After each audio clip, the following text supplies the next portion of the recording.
Afternoon. I'm Powell here at Pedal from the Past Nursery and Farm in Jemison, Alabama. We have a topic today concerning pruning. This is a January day. It's cloudy. It's a little bit chilly out here, but we generally start pruning stone fruit in late January, February, and into early March.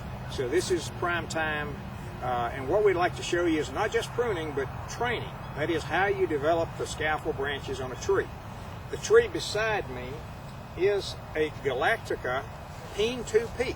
This is one of those donut peaches some of you see in stores sometimes. This is a wonderful plant. This tree was planted last February. It's now almost February, so it's just almost a year old. In 1 year, you can see the development of this tree. It's about 6-7 feet tall. If you plant them and develop them, this was in a 3-gallon container, just to give you an idea. It will fruit this year. It had adequate growth, but we don't try to overfruit it. But the most important thing I want to show you today is how we start setting the scaffold branches.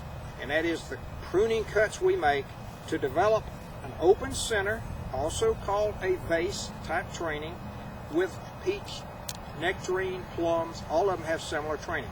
So this will have usually 3 to 5 major scaffold branches.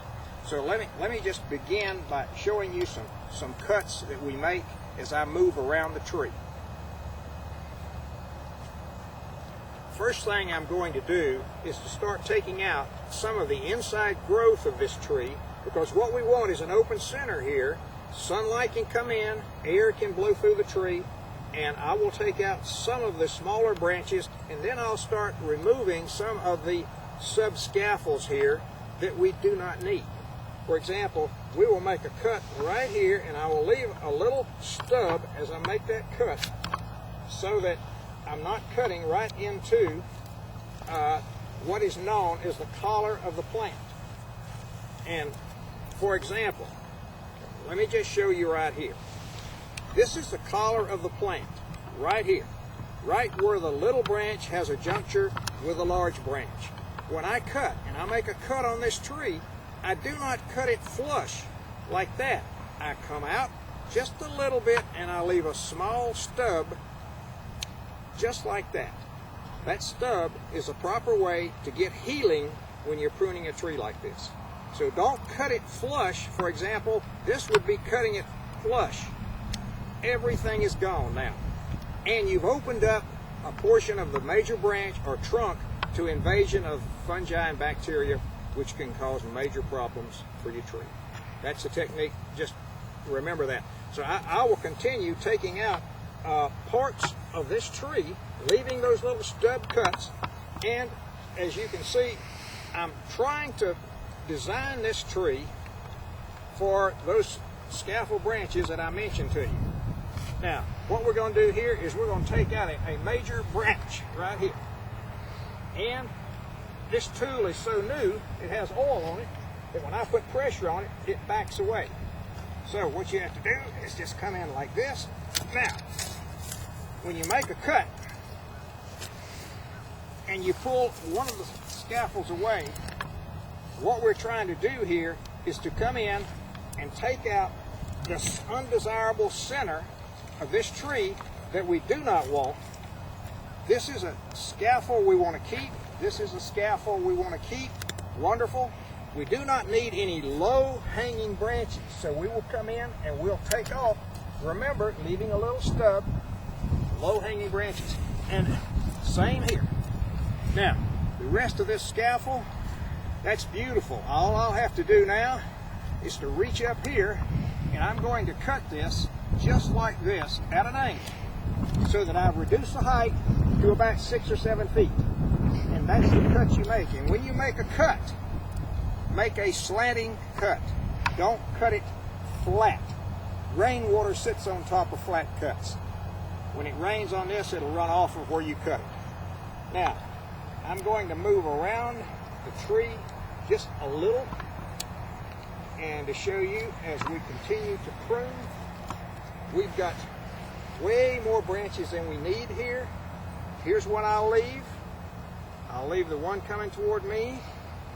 Here's one that is so close to this branch, a scaffold, I'm simply going to take it off.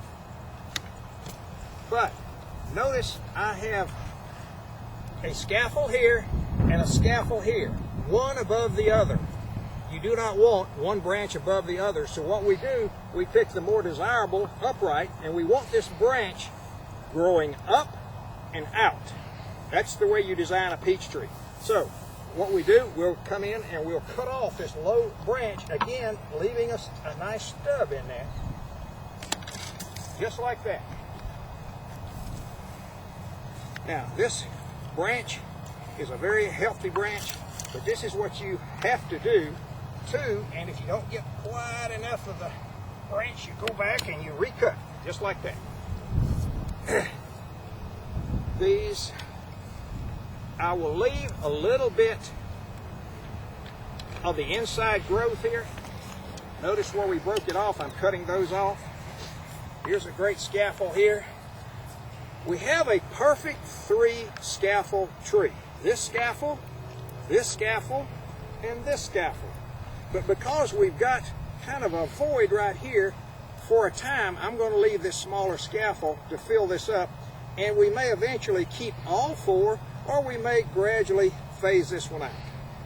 But I will, since these are coming out nicely, take all of this off. I'll take the low branches off here. Anything that hangs way, way down, I simply cut off, just like you see right there. This inside growth has fruit buds all up and down it.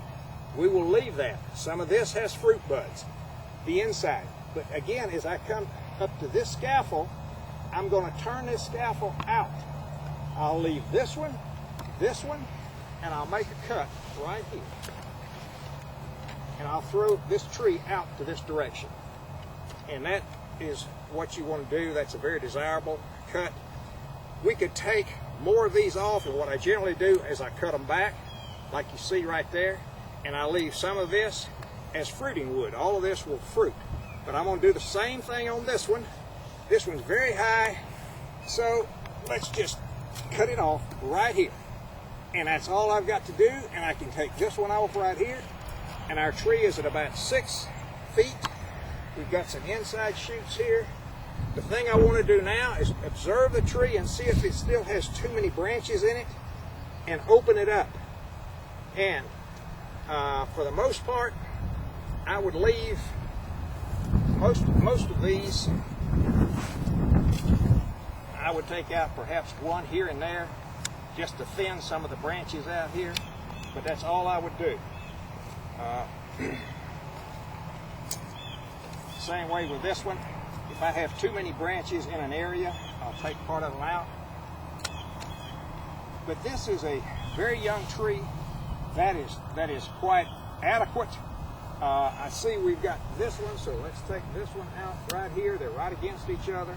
That opens it up, lets air in. That's pretty much a finished 1-year-old tree.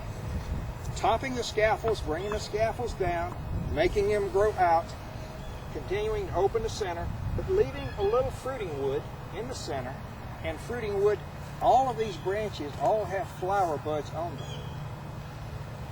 This branch right here, for example, where I'm pointing to, a flower bud on a peach, plum, and nectarine.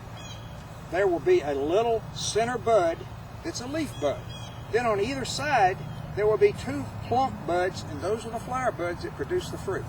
So that's typical for a peach or a nectarine. And if you notice, the growers say, I need plenty of red wood. This is the red wood. This is the fruiting wood. So when you look at a tree and you see a lot of red wood, usually that's where most of your nice, viable buds are. The amount of pruning we do will change as the tree ages. We'll do other cuts, but for the most part, we try to keep this conformation of this tree. Try not to let it get over 6 to 8 feet tall. Just remember, if you prune from the ground, you can pick from the ground. If you're going to prune from a ladder, you're going to have to pick from a ladder. And that basically, time is critical. I much prefer from mid-January to February to early March. And even if you had to prune a little bit when the first flowers start to open, you're not going to hurt your tree.